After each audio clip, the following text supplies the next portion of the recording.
विद्यालय जो कक्षा है, जो माध्यमिक स्तर की जो पाठ्य पुस्तकें हैं, उनमें भाषाओं की जो पुस्तकें हैं उनमें स्थानीय बोलचाल की भाषा, स्थानीय मुहावरे और जो स्थानीय लोगों के जीवन से संबंधित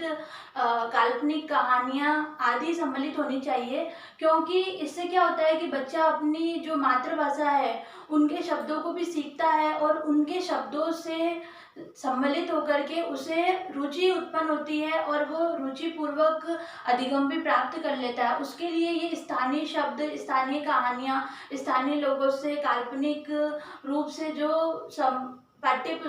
वस्तु होती है उसे वह अच्छी तरीके से रुचिपूर्ण होने के कारण ही सीख लेता है। इसलिए समिति ने कहा है कि जो भाषा की जो पुस्तकें हैं उनमें स्थानीय शब्द और कहानियाँ वगैरह होने चाहिए, ताकि यह बच्चे को ज़्यादा अट्रैक्टिव करती है। इसीलिए क्योंकि अगर कठिन शब्दार्थ होंगे, कठिन शब्द होंगे जिनको बच्चा समझ ही नहीं पाता है, तो वो बच्चे के लिए एक बोझिल अधिगम हो जाएगा। और यशपाल समिति यही कहता है कि बच्चा अगर समझ के वैसे वस्तु को थोड़ा सीखता है तो ये बहुत अच्छा है, न कि वो बिना सीखे रटने के आधार पर बहुत ज़्यादा सीख लेता है। यशपाल समिति रटने की पद्धति पर सहमति नहीं जताती है, बल्कि यह सहमति जताती है कि बच्चा स्वयं करके सीखे, कम सीखे तो ही अच्छा है, लेकिन उसे अधिगम ऐसा प्राप्त होना चाहिए जो उसे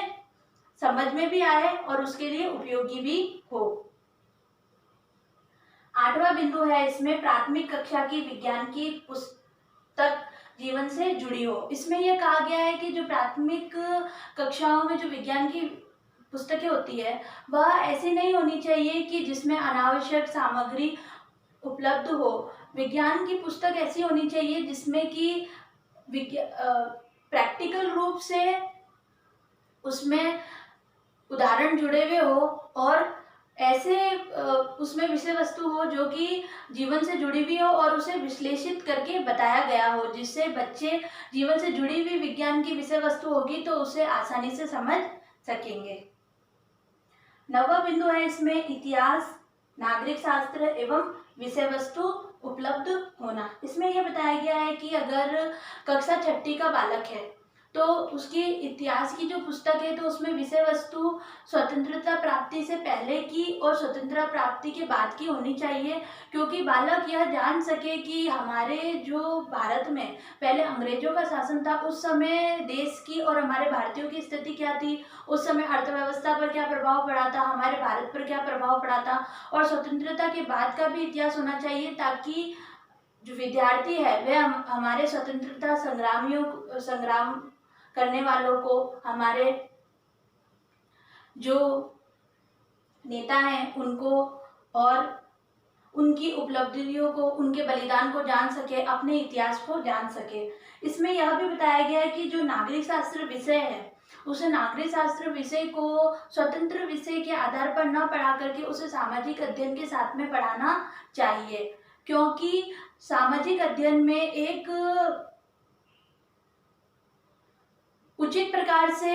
सामाजिक जीवन प्राणी को कैसा जीना चाहिए यह बताता है, उसके सामाजिक संबंध कैसे होने चाहिए यह बताता है। इसलिए यशपाल समिति ने कहा है कि नागरिक शास्त्र विषय को सामाजिक अध्ययन के साथ में ही पढ़ाना चाहिए। और वर्तमान में भी हम देखते हैं कि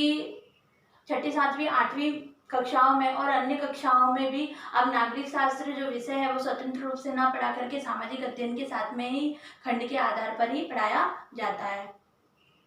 अगला इसमें बताया है कि जो 9वीं और 10वीं कक्षाएं हैं उनमें जो विज्ञान विषय है और जो उच्च प्राथमिक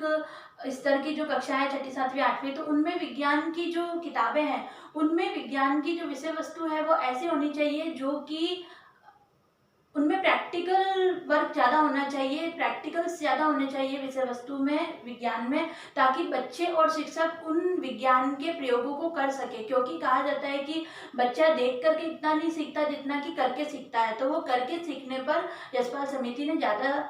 ध्यान दिया है। इस बिंदु में यह बताया गया है कि जो भूगोल शास्त्र है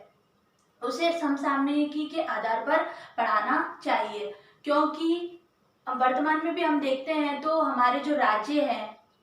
हमारे जो देश है, तो उनमें कौन से प्रदेशों में कौन कौन सी गतिविधियां हैं, जलवायु है और आपदाएं हैं, तो इनको यशपाल समिति कहती है कि भूगोल के आधार पर, समसामयिकी के आधार पर बच्चों को पढ़ाना चाहिए। 10वां इसमें बिंदु है कि बीएड में विशेषता प्राप्त करना। इसमें यह बताया गया है कि जो शिक्षक प्रशिक्षण कार्यक्रम होते हैं उनमें कमी आती है, इसलिए शिक्षकों की गुणवत्ता में भी कमी आती है। इसमें यह बताया गया है कि जो बीएड कर रहे हैं विद्यार्थी, उन्हें माध्यमिक स्तर पर, प्राथमिक स्तर पर और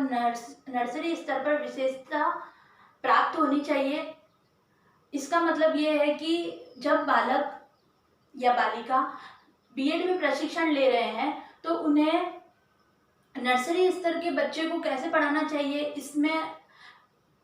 अपनी पकड़ बनानी चाहिए। उच्च प्राथमिक विद्यालय के बच्चों को कैसा पढ़ाना है और माध्यमिक स्तर के बच्चे को कैसा पढ़ाना है, ये सारे गुण उसमें उसे सीखने चाहिए, ताकि वह जब बीएड धारी प्रशिक्षण प्राप्त कर लेगा, तब जब वह शिक्षक बनेगा तो उसके शिक्षण में गुणवत्ता आएगी और वो बच्चों को अधिक से अधिक अधिगम दे सकेगा। इसमें यह भी बताया गया है कि जो स्नातक स्तर के जो बालक बालिका है, उनके बीएड करने की अवधि 1 वर्ष की होनी चाहिए और जो बच्चे 12वीं पास कर लेते हैं उनके बीएड की जो अवधि है वो 3 या 4 वर्ष की होनी चाहिए। आज से कुछ वर्ष पहले आपने देखा होगा कि बीएड स्नातक स्तर के बाद में जो बीएड करते हैं उनकी जो अवधि 1 वर्ष की थी, वर्तमान में बीएड की अवधि 2 वर्ष की हो गई है और वर्तमान में ही यह अनुमान लगाया जाता है, ऐसी भी नीति आने वाली है कि अब आ भी गई है कि जो बीएड है वो 4 साल का हो गया है। तो यशपाल समिति के अंतर्गत ये बताया गया है कि अगर 12th के बाद में किसी को बीएड करनी है तो वो 3 या 4 वर्ष की उसकी बीएड की अवधि होनी चाहिए। और इसमें यह भी बताया गया है कि जो बीएड जो कि पात्रता के आधार पर जो प्राइवेट बीएड कर लेते हैं और जो प्राइवेट डिग्रीधारी विश्वविद्यालय हैं उनकी भी मान्यता रद्द कर देनी चाहिए, क्योंकि जो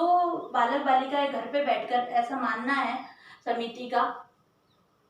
कि वो जो घर बैठ कर के डिग्री प्राप्त करते हैं उन शिक्षकों की शिक्षण में इतनी गुणवत्ता नहीं होती है। तो इस बात का यह यशपाल समिति खंडन करता है कि डिग्री प्राप्त करनी है तो शिक्षक में गुणवत्ता होनी चाहिए प्रशिक्षण के दौरान। 11वां बिंदु इसमें बताया गया है कि उपलब्धि प्रशिक्षण के लिए दल का निर्माण करना। इसमें यह बताया गया है कि स्कूली शिक्षा के अंतर्गत पाठ्यक्रम कितना हो गया है, पाठ्य वस्तु को कितना पढ़ाया गया, बच्चों को कितना समझ में आया है, इसके जानने के लिए, इसकी समीक्षा करने के लिए एक दल की स्थापना करनी चाहिए और दल का सहयोग करने के लिए उप दल का भी निर्माण करना चाहिए। इसका मतलब यह है कि हमें यह देखना है कि हमारे विद्यालय में कितना कोर्स हो गया है और बच्चों को कितना समझ में आया है, तो इसके लिए 4-5 मेंबर की कमेटी बनानी चाहिए। इसमें यह देखना चाहिए कि शिक्षक और छात्र की उपस्थिति कितनी है, 1 वर्ष में शिक्षक ने बालकों को कितना पढ़ाया है और बालकों को कितना समझ में आया है, और शिक्षक अपनी शिक्षण विधि में किस प्रकार से बदलाव लेकर के आया है। इसमें यह भी बताया गया है कि गणित शिक्षण किस प्रकार से कराना चाहिए, इस पर भी ध्यान देना चाहिए और गणित के शिक्षण में समस्या समाधान के अलग अलग तरीके भी बताने चाहिए। तो इस प्रकार से आज हमने पढ़ा यशपाल समिति के बारे में। इसकी प्रमुख सिफारिशें है प्रतिस्पर्धा सामूहिक होनी चाहिए, पाठ्यक्रम व पाठ्यचर्या का विकेंद्रीकरण होना चाहिए, पूर्व बाल्यावस्था में प्रवेश पर साक्षात्कार नहीं होना चाहिए, भारी बस्ता नहीं होना चाहिए, गृह कार्य की प्रवृत्ति में परिवर्तन होना चाहिए, शिक्षक छात्र अनुपात होना चाहिए, भाषा पुस्तकों में स्थानीय बोलचाल के शब्द होने चाहिए, प्राथमिक कक्षा की विज्ञान की पुस्तक जीवन से जुड़ी हुई होनी चाहिए, इतिहास नागरिक शास्त्र की एवं विषय वस्तु में भी बदलाव होने चाहिए, बीएड में विशेषता प्राप्त करना चाहिए, उपलब्धि प्रशिक्षण के लिए दल का निर्माण करना चाहिए। उम्मीद करती हूँ कि आप लोगों को समझ में आया होगा। धन्यवाद, बहुत बहुत शुक्रिया।